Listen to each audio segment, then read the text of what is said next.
Complex Music put out a list. It says classic albums turning 25 years old in 2025. It says, where has the time gone?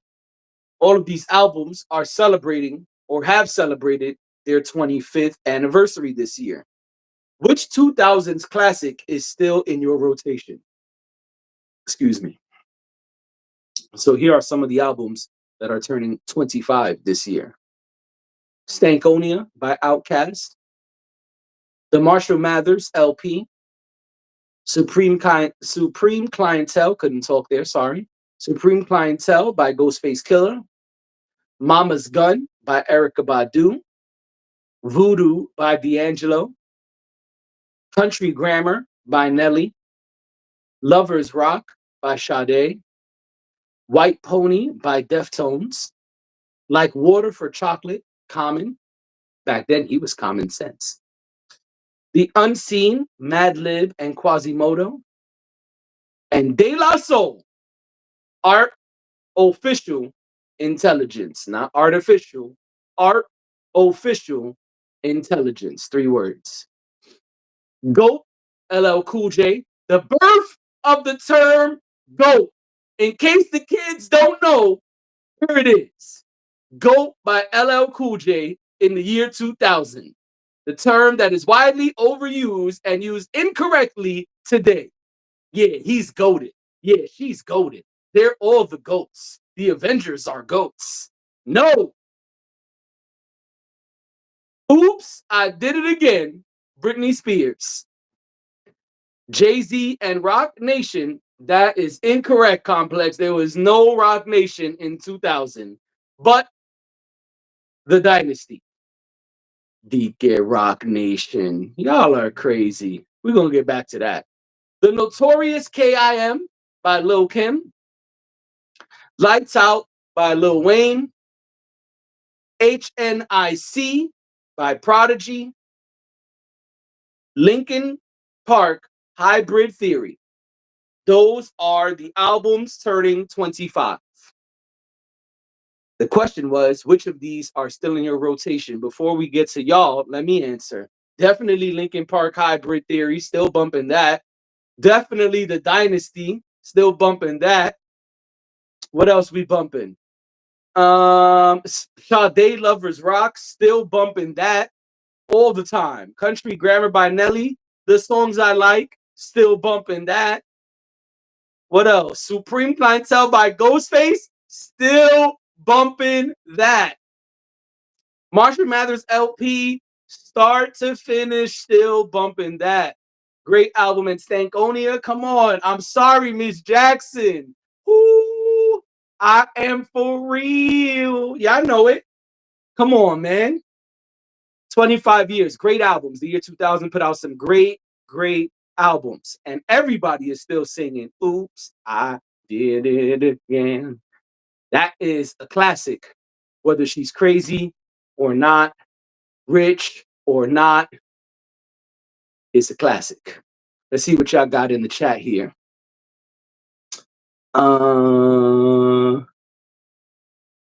Kim says Mary J. Blige. Well, Mary J. Blige wasn't on that list. So I don't know. I don't know if she put out an album in the year 2000. I would have to look that up. Dave says from that list, M and Nelly. Kim says Jay-Z. Yep, Dynasty, definitely.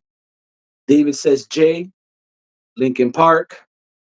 Kim says Sade is always a winner. Amen.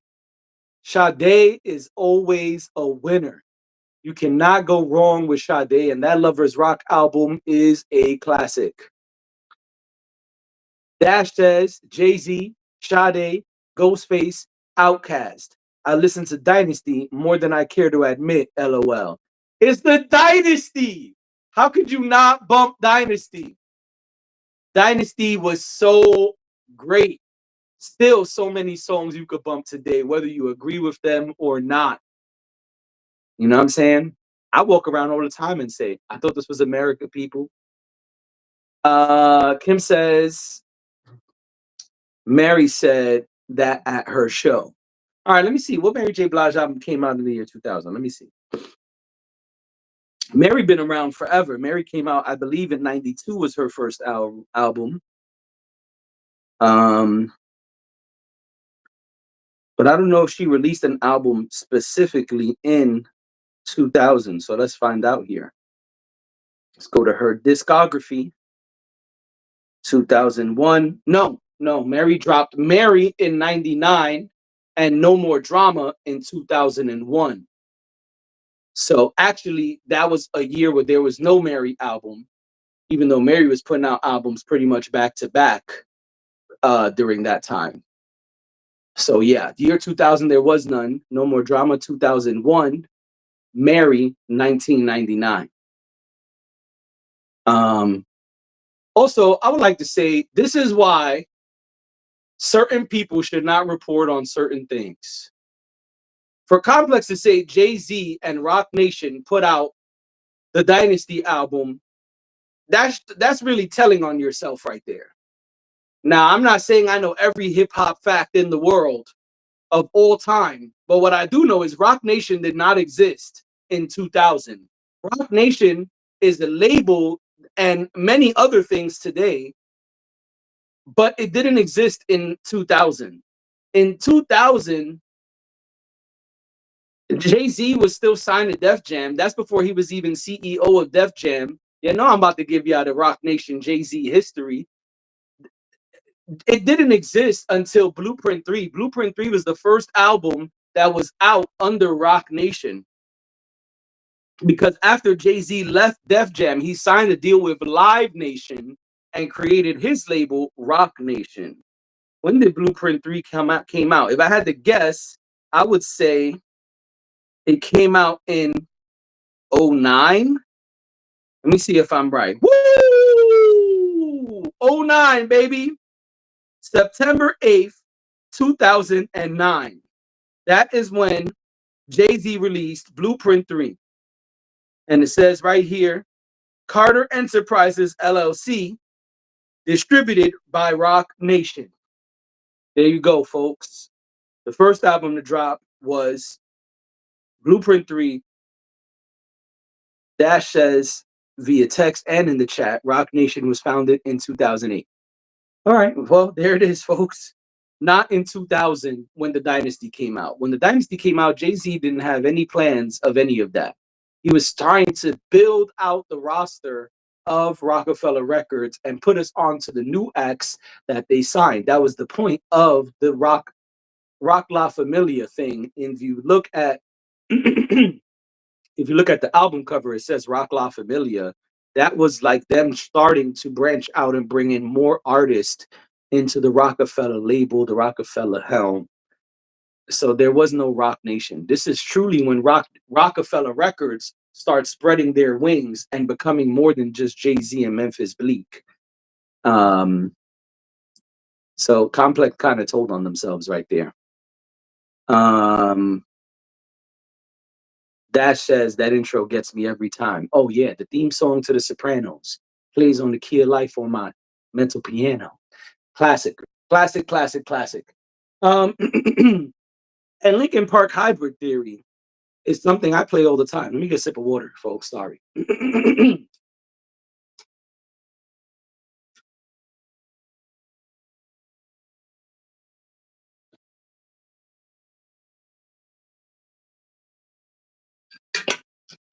I got to stop saying a sip up here and then gulping the water down. I'm gonna start saying, let me get a couple gulps of water. Linkin Park Hybrid Theory is a great album that I still bump today. I bump it when I'm sad. I bump it when I'm happy. I bump it when I'm in the gym. It's a great album. And it may not be in line with some of those other albums, which are mostly hip hop and R&B. But Hybrid Theory was a great album and it aged very well. So that's an album I still play all the time. Now, I will be honest, there's a couple of these albums I remember, and there's some I never heard in my life. I never heard Lil Wayne Lights Out. I didn't even know he had an album called Lights Out. Maybe because I was never a Lil Wayne fan. Have y'all heard Little Wayne Lights Out album? Was it good? Because I never hear anything about it. I only hear about the Carter 2 and all of the Carter series albums. I do remember I do remember HNIC by Prodigy.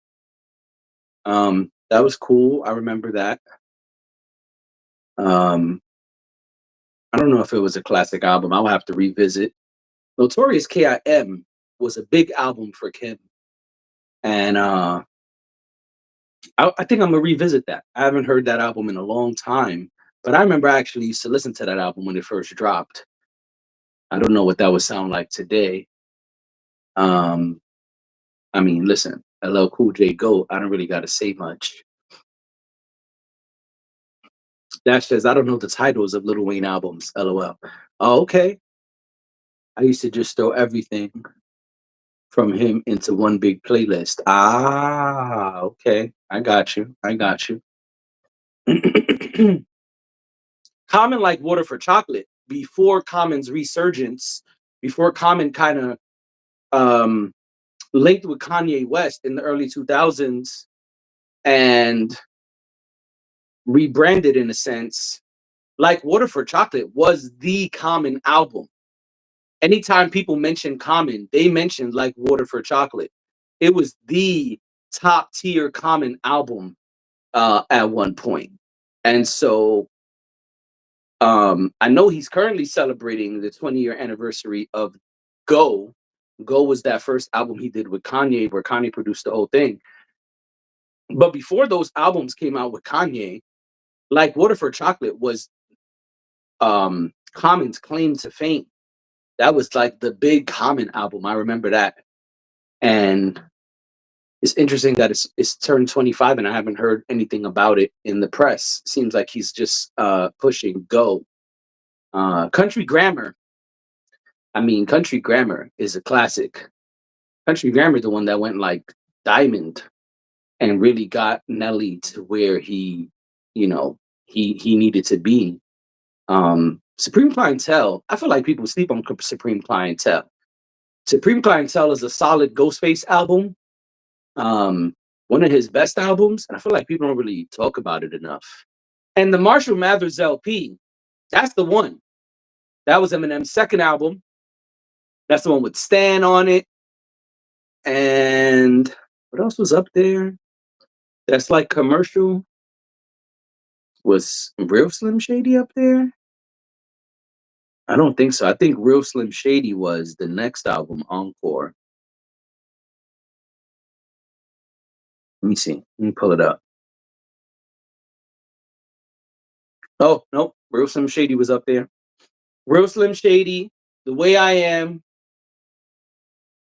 Stan. Those were the three singles. Yep. Great album. And that's the one that really took Eminem to the next level, to a whole different stratosphere. Because his first album was good, but people just really knew Guilty Conscience and My Name Is.